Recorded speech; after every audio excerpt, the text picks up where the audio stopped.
ஒரு பெரிய கப்பலில் ஒரே ஒரு புரோப்பல்லர் மட்டும் இல்லாமல் 2 புரோப்பல்லர்கள் பொருத்தப்படுகின்றன என்பது உங்களுக்கு தெரியுமா? இது தற்செயலாக நடப்பதல்ல, இது ஒரு திட்டமிட்ட செயல்.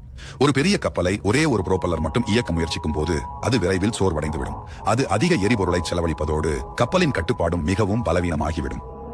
அதனால் பொறியாளர்கள் ஏன் 2 புரோப்பல்லர்களை பொருத்தக்கூடாது என்று யோசித்தனர். ஒன்று இடது பக்கத்திலும் மற்றொன்று வலது பக்கத்திலும். முதலில் கப்பலின் ஹல் வடிவமைக்கப்படுகிறது. அங்கு 2 புரோப்பல்லர்களுக்கும் தனித்தனியாக ஷாஃப்ட் டனல் எனப்படும் இடங்கள் உருவாக்கப்படுகின்றன. பிறகு 2 தனித்தனி டிரைவ் ஷாஃப்ட்கள் உள்ளே இருந்து என்ஜினுடன் இணைக்கப்படுகின்றன. இது சைக்கிளில் இருக்கும் 2 பெடல்களை போன்றது. இரண்டும் இணைந்து செயல்படுகின்றன. 2 புரோப்பல்லர்களும் எதிர் சுழற்சி முறையில் பொருத்தப்படுகின்றன. ஒன்று கடிகார திசையிலும் மற்றொன்று அதற்கு எதிராகவும் சுழலும். இதனால் கப்பல் நேராக செல்லும், இல்லையெனில் ஒரே திசையில் சுற்றி கொண்டிருக்கும்.